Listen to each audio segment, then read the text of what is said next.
Ya,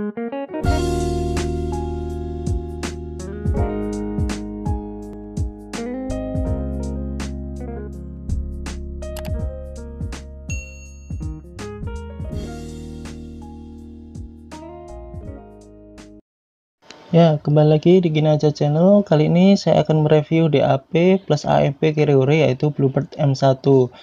Jadi DAP ini adalah digital audio player atau kita biasa menyebutnya music player.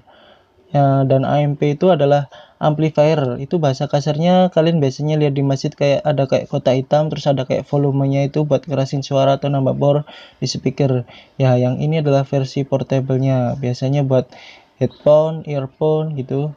Pakai yang ini, yang versi portable-nya. Akan saya bahas pertama adalah dari packagingnya ya. Menurut saya ini biasa saja dan ini kardusnya sangat tipis sekali, serta ini di belakangnya ada tulisan Cina di belakangnya ya. Dalam paket penjualan cuma ada unitnya saja yang dibungkus plastik, tidak ada kabel charger, tidak ada kabel M2M, manual booknya pun juga tidak ada, jadi hanya unitnya saja yang dibungkus dengan plastik ini. Dalam paket penjualannya seperti ini ya, jadi cuma unit saja. Saat pertama kali saya melihat desainnya ini mirip banget dengan AMP Bluebird U3. Mungkin ini developnya males untuk desain lagi yang model baru, jadi pakai yang desain Bluebird M3 ya, U3 sorry. Jadi M1 ini fiturnya DAP plus AMP ya, dengan harga lebih murah daripada Bluebird U3 yang fiturnya hanya AMP saja. Jadi ini DAP plus AMP yang harganya lebih murah daripada U3 ya. Dari segi desain menurut saya ini ada elegan, kelihatan wah ini. Elegan di sini dalam artian dengan harga under 500.000 ya. Dan yang membuat ini kelihatan bagus karena dibalut dengan warna hitam dan ada pattern goresan sehingga tidak licin saat dipegang, serta berbahan stainless. Jadi kelihatan kokoh dan kelihatan mahal, padahal ini adalah under 500.000 ya.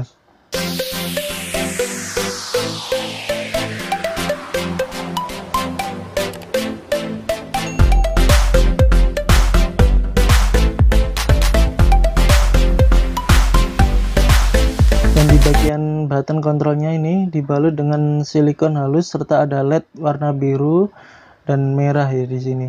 Untuk LED merah itu untuk bagian neck dan previous, yang bagian play dan pause-nya itu warna biru ya. Jadi ini ada dua LED-nya nyala. Kita lanjut review dari fitur dulu ya.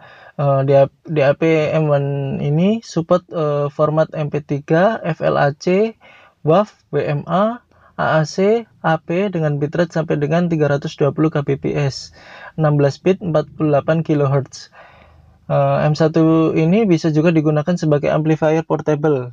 Jadi kita bisa salurkan melalui kabel jack 3,5 atau orang biasanya menyebutnya M2M. Jadi kita tinggal colokin aja dari HP atau PC, kemudian masukkan ke input. Kemudian outputnya baru keluar ke earphone atau headphone kita. Dan M1 ini hanya bisa digunakan sebagai DAP dan AMP saja ya. Jadi nggak bisa digunakan sebagai DAC atau Digital Audio Converter. Di M1 ini kita bisa juga rolling op-amp ya, atau operational amplifier.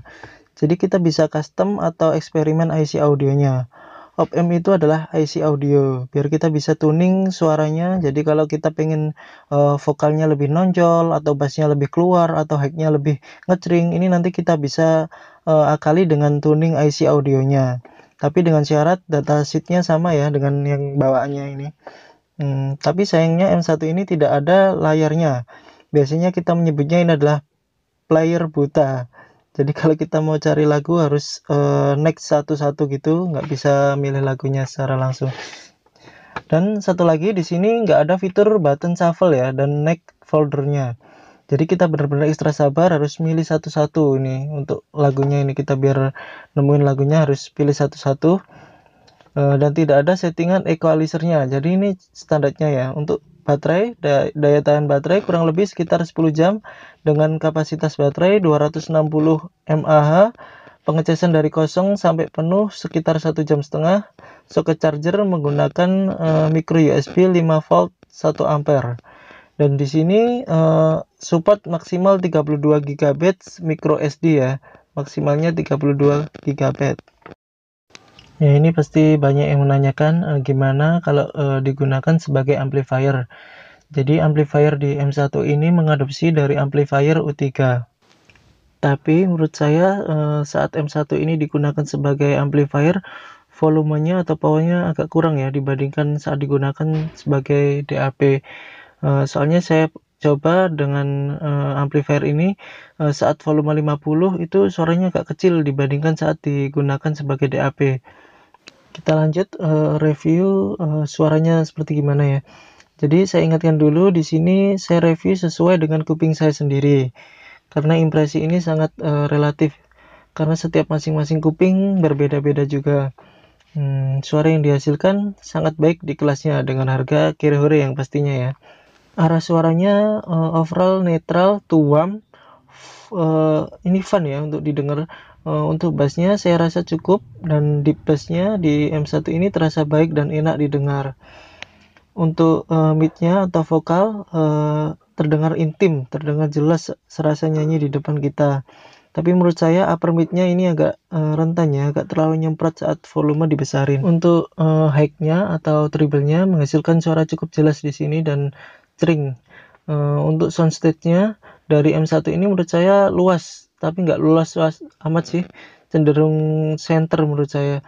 Clarity di M1 ini cukup bagus menurut saya. Setelah saya putar lagu Hotel California, suaranya petikan gitar terasa jelas dan separasinya bagus banget. Bisa misahin instrumen musik yang ada di dalam lagu ini, jadi nggak numpuk suara instrumennya. Oh ya, ini saat saya coba ke volume rendah ya, low volume, noise-nya kedengeran. Saat awalnya saya kira ini earphone saya, tapi setelah saya coba ganti dengan earphone yang lain, ternyata sama, masih terdengar suara noise sedikit sih, tapi nggak begitu mengganggu juga.